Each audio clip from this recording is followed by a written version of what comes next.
Peter Obi has joined a new party, the African Democratic Congress, ADC. He says he will only serve one term if elected. Perhaps after one term, they shift it to the north again. He said he's not anyone's deputy, not Atiku's, not anybody's. And big names are joining him. People like Rauf Aregbesola, a former Tinubu ally, and David Mark, a former Senate president. But hold on. This election, now, the same INEC chairman who failed Nigeria in 2023 is still in power. The one who talked about BVAS malperforming. Now, the same judges who turned logic upside down are still sitting in courts. The same Rufai, many fear, the man who can change camp at any time, is said to be part of the movement.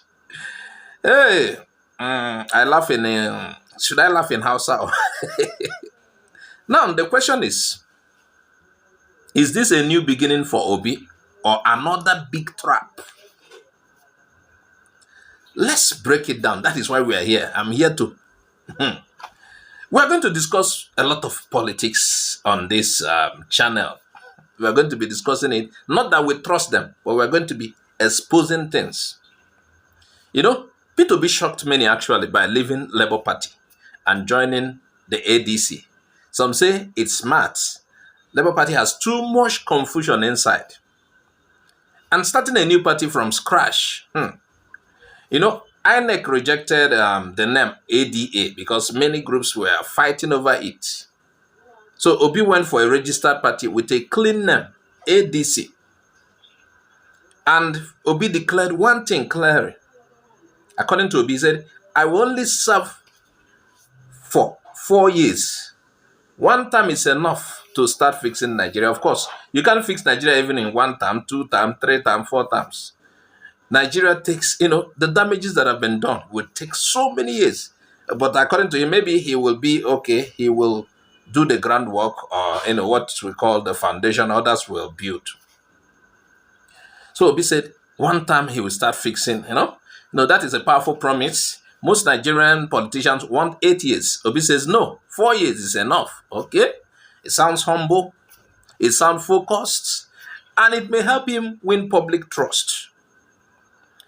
This is also not a solo mission anymore anywhere. David Mark, he's a respected elder. He's from Benue State.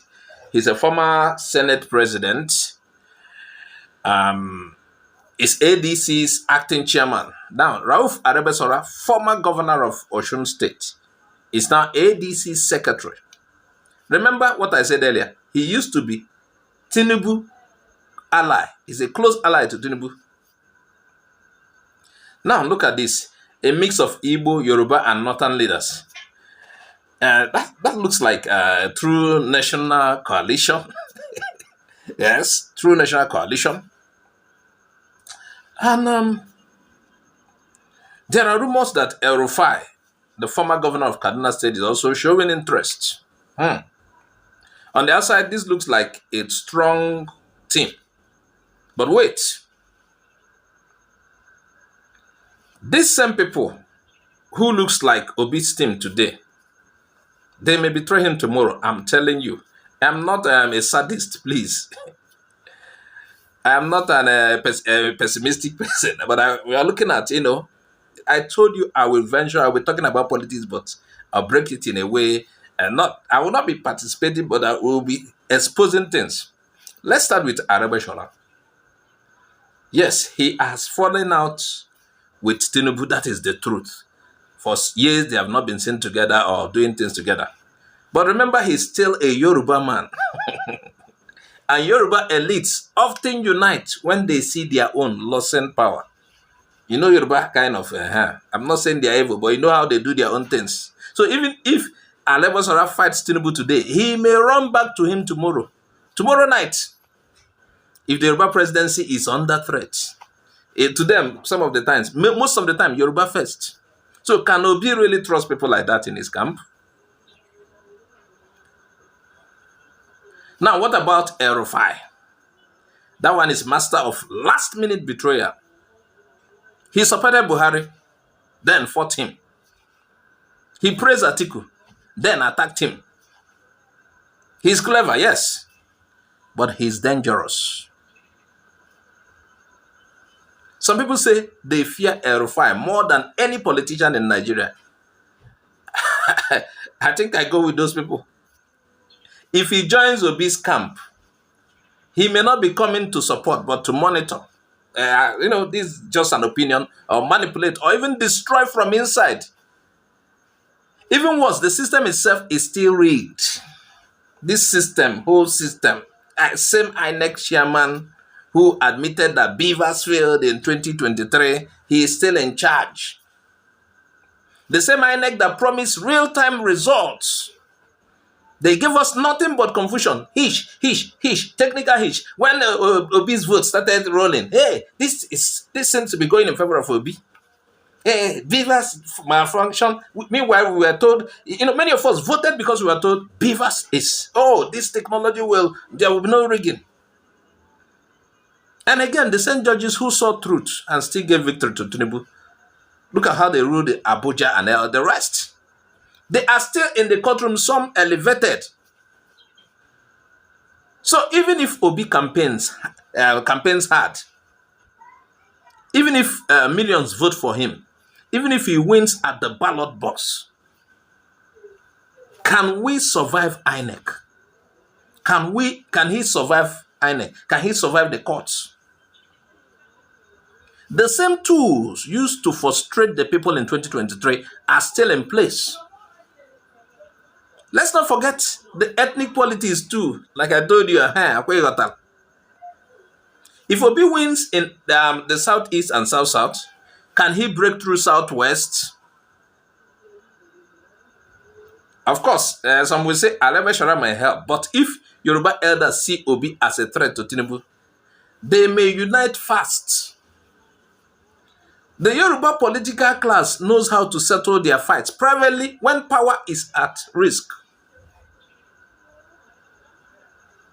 As for the Igbo elite, are they even united behind Obi?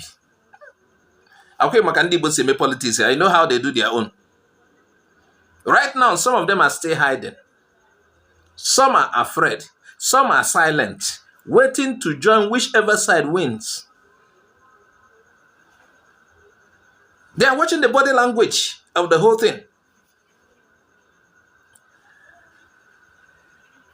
For B to even succeed a little, we will win Southeast states. He needs Ndibo boldly and early, not later. Ndibo did not need to sit at fence, no more. I'm talking about political news now, no. Forget about what I believe. So that we will not experience another heartbreak, I will just advise Obi's team a little on what the movement must be. It must be built on the masses as usual, not just big men. Forget about these big men.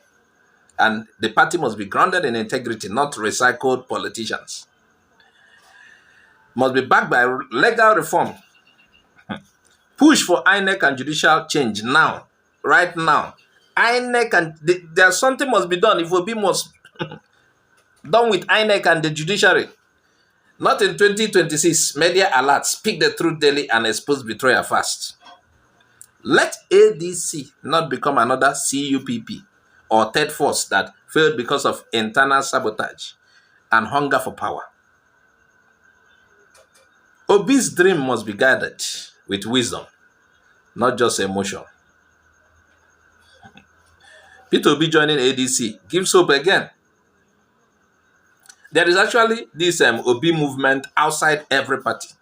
So anywhere Obi is, Labour Party, Obi almost won he won the election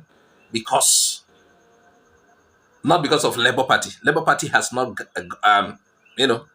it wasn't the main party or the opposition party at the point in time until Peter Obi came and, there is this obedient thing that came into Labour Party that, boosted it. So, Peter Obi joining ADC gives hope again. But Hope without wisdom becomes another trap. The enemies of change are not sleeping. They are watching. They are planning. Somebody was telling me, you see this election, they don't write the result, finish it. That is what somebody was telling me.